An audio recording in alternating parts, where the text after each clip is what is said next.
Have you ever wondered what you would do if the person you promised forever looked you in the eyes and quietly said, "I'm done"? Not for a few weeks, not until life calms down, but forever. No more intimacy, no more making love, just finished. It's the ultimate marital taboo.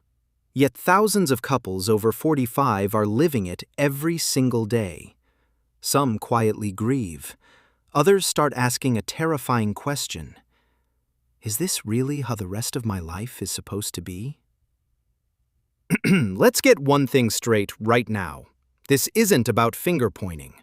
Nobody owes anyone sex, period. But marriage isn't a solo act. It's built on two lives, two bodies, and two sets of needs navigating the rocky terrain of growing older. When a bedroom goes cold, it's rarely just about the physics of sex. It's about what happens when the silence moves in. A hug gets cut short. A kiss becomes a polite peck. One spouse stops reaching out to avoid the sting of rejection. The other stops noticing because they think the issue is settled. You don't wake up in a sexless marriage overnight.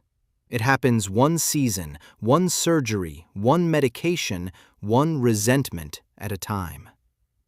To understand how deep this disconnect runs, we have to look at both sides of the mattress. And it doesn't always play out the way you think. Take a couple I know, Sarah and Mark, married 36 years. They've raised kids, paid off the mortgage, and built a beautiful life. To the world, they're rock solid. But inside their master bedroom, there's an invisible wall. For years, Sarah assumed they'd grow old together in every way. But lately, every time she reaches for Mark, he shifts away. A sudden headache, a late-night work email, or just rolling over to face the wall.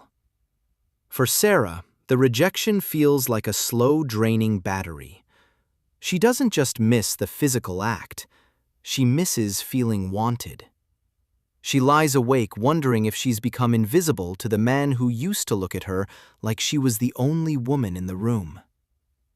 But if you ask Mark, the story looks entirely different.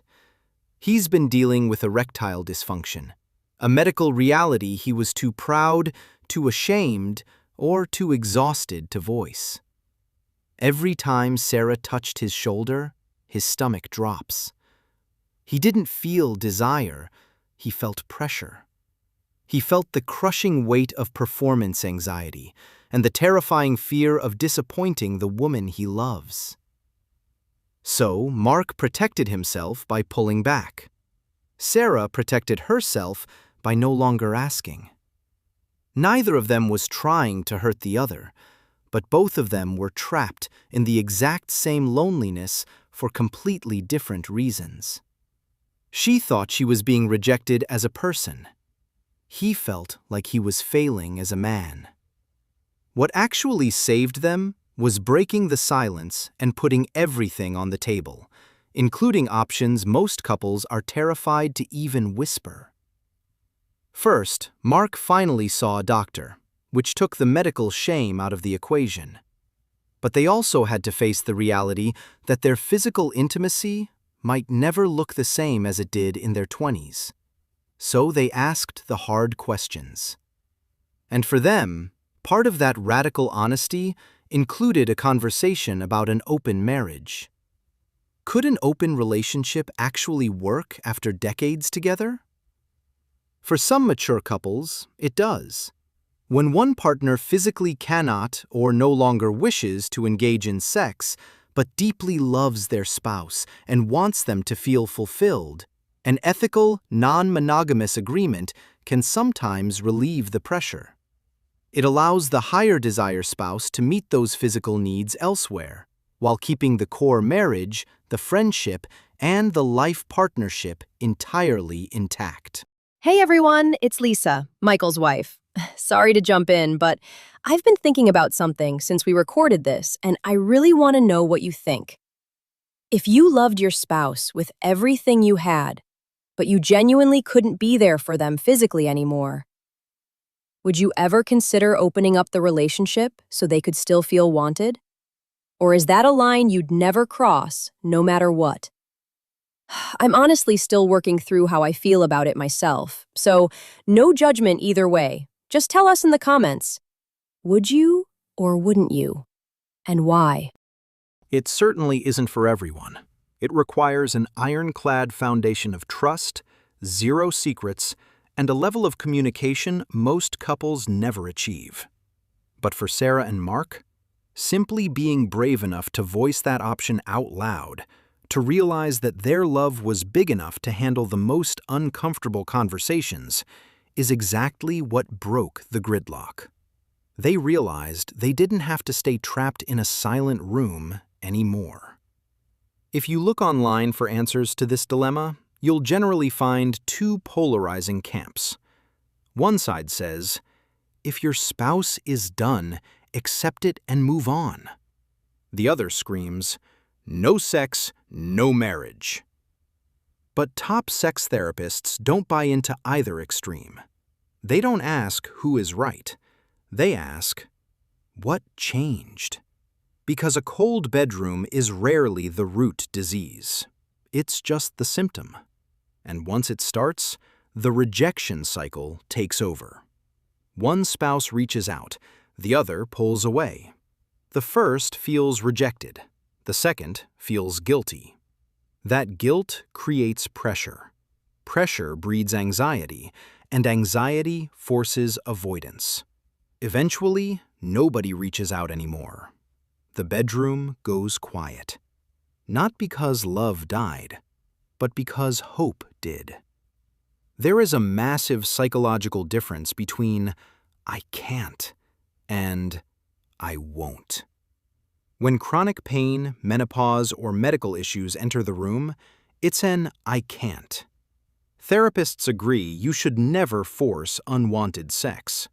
But marriage takes a nosedive when one partner uses those physical changes to say, I won't even talk about it, declaring the conversation permanently over. So, how do couples actually break the cycle? Success leaves clues, and therapists point to 3 specific shifts. First, stop treating low desire like a character flaw and start treating it like a health issue. When partners address the medical side without shame, it changes the entire room's temperature. Second, redefine what intimacy actually means by taking penetration off the table entirely. Certified sex therapists emphasize that a rewarding sex life after 45 doesn't have to depend on a traditional performance. When you remove the pressure of intercourse, it opens the door to an entire menu of physical connection. Experts suggest focusing on non-penetrative pleasure that respects both partners' comfort and health. This includes extended sensual massages to rebuild skin-to-skin comfort, mutual touching, manual stimulation, and oral sex. This isn't about obligation. It's about generosity. It's asking, what can we still give each other, instead of mourning only what's been lost? Finally, change the timing of the conversation. Most couples only talk about sex right after a rejection. That's the worst possible time. Defenses are up and hearts are bruised. Instead, successful couples talk over morning coffee or on a random walk. When you sit down in a neutral moment, you don't ask, "Why don't you want me?" Instead, you say, "I miss feeling like you still choose me." That invites your partner to expose their fears instead of their defenses. And once you see the fear, you can fight the problem together instead of fighting each other. Most dead bedrooms aren't built by a single betrayal. They are constructed by hundreds of tiny, silent misunderstandings. Which brings us back to the heaviest question of all. If one spouse decides they are finished with sex forever, is it actually fair to expect the other to accept a lifetime of celibacy? Should you accept lifelong celibacy? Every couple must write their own script. Some discover companionship is plenty. Others work with specialists and rebuild an intimate bond using alternative physical expressions. Some explore non-traditional structures like an open relationship. And yes, some realize that love alone can't fix the divide, and they choose different paths. None of those choices mean you failed. The only real failure is letting silence and avoidance make the choice for you. The greatest danger to a marriage isn't a lack of sex, it's a lack of hope. Intimacy doesn't start in the bedroom. It's helping without being asked, listening without trying to fix it, and offering affection with zero strings attached. Women often need that emotional safety to unlock physical desire. And husbands, we quietly long for something we rarely put into words. We want to feel wanted. Not tolerated, not accommodated. Wanted.